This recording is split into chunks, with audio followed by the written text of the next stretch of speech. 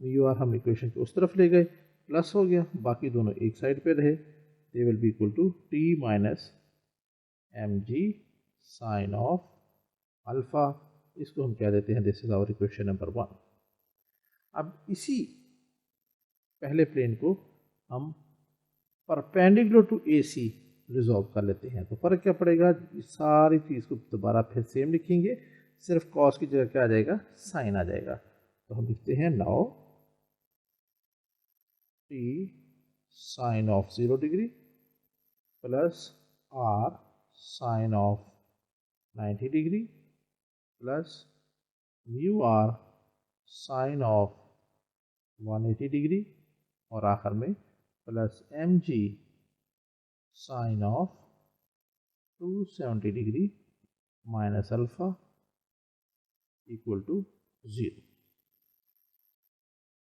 Values put कर दें, this implies T into sine 0 0 के बराबर प्लस आर इंटू साइन 90 1 के बराबर, again plus mu R sine 180 degree 0 के बराबर प्लस एम जी इंटू, अब यहाँ पे क्या आ जाएगा, sine 270 degree minus alpha is equal to minus cos alpha. ये हम पिछले क्वेश्चंस में कई दफ़ा कर चुके हैं, तो अब आपको याद हो जाना चाहिए। This implies R minus M G cos of alpha is equal to 0, ये आ गया हमारे पास। सो देयरफॉर आर फाइनली क्या आ गया, M G cos of alpha, और इसको हम कह देते हैं this is our equation number 2।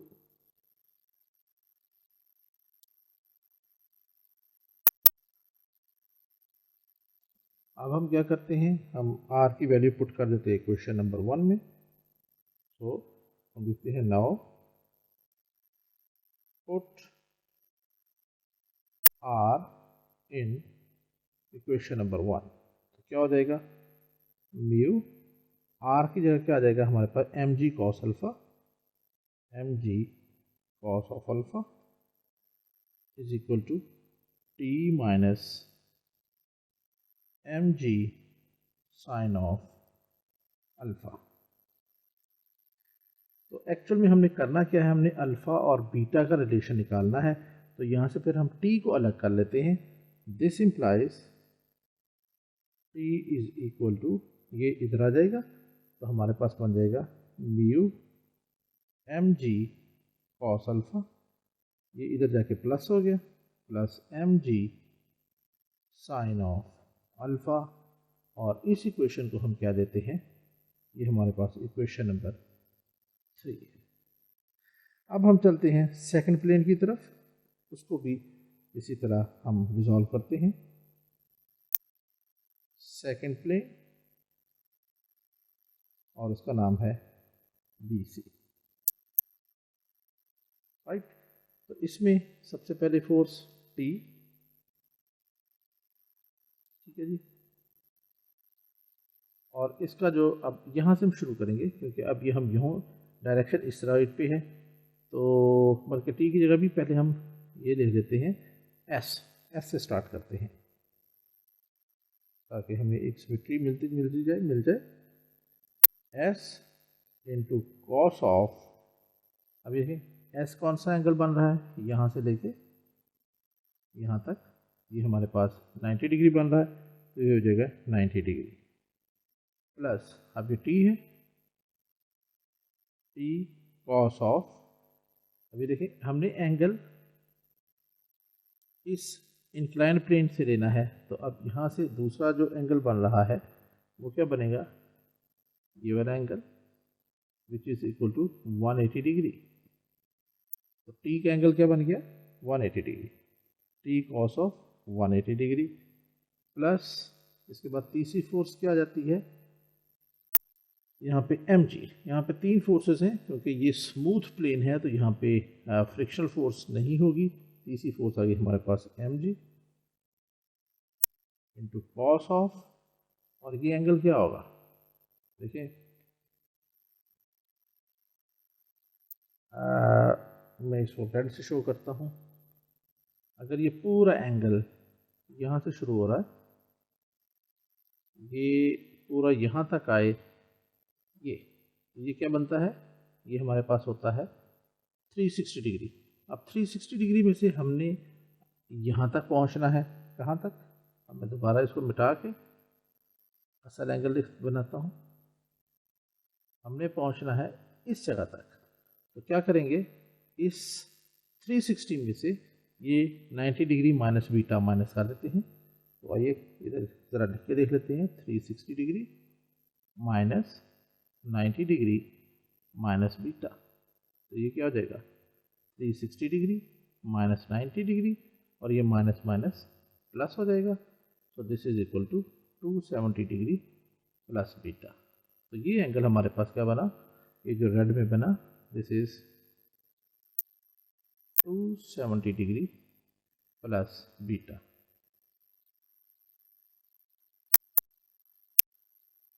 तो ये हम यहाँ पे लिख देते हैं, t cos of 270 degree plus beta, ये हमारे पास आ गया। अब यहाँ पे इनकी वैल्यूज़ लिखनी है, तो वो हम अगले पेज पे चले जाते हैं। पहले है s cos 90 degree,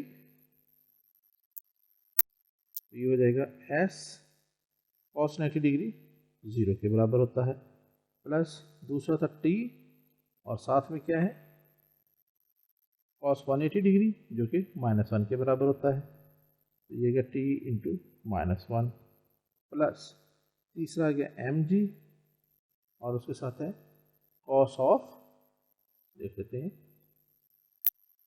cos of 270 degree plus beta. तो यहाँ पे अगर माइनस बीटा हो तो वो बन जाता है माइनस साइन बीटा, और अगर यहाँ पे प्लस बीटा हो तो वो बन जाएगा प्लस साइन बीटा। तो यहाँ पे आ जाएगा mg into sine of beta, and this is equal to 0।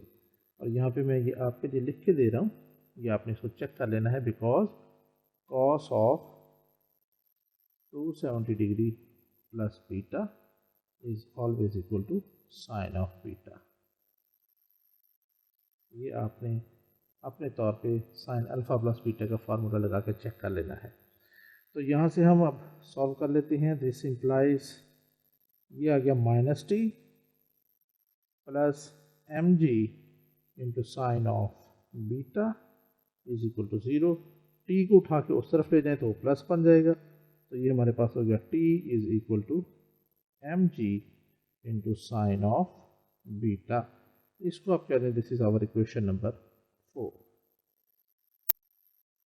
तो अब आप देखें, ये हमारे पास इक्वेशन नंबर 4 है, और इक्वेशन नंबर 3 हमने क्या निकाली थी वो हम साइड पे लिख लेते हैं। इक्वेशन नंबर 3 हमारे पास t is equal to mu M G cos alpha plus M G sine alpha, right. तो इसको मैं mu M G cos alpha इधर हमने लिखा, इक्वेशन नंबर 3 रफ में mu M G cos alpha plus और क्या था M G sine alpha, M G sine alpha, and this is equal to T, और ये हमारे पास इक्वेशन नंबर 3 है, राइट। तो अब हम क्या करते हैं, इक्वेशन नंबर 3 और इक्वेशन नंबर 4 इन दोनों को क्या कर लेते हैं, कंपेयर कर लेते हैं। कंपेयरिंग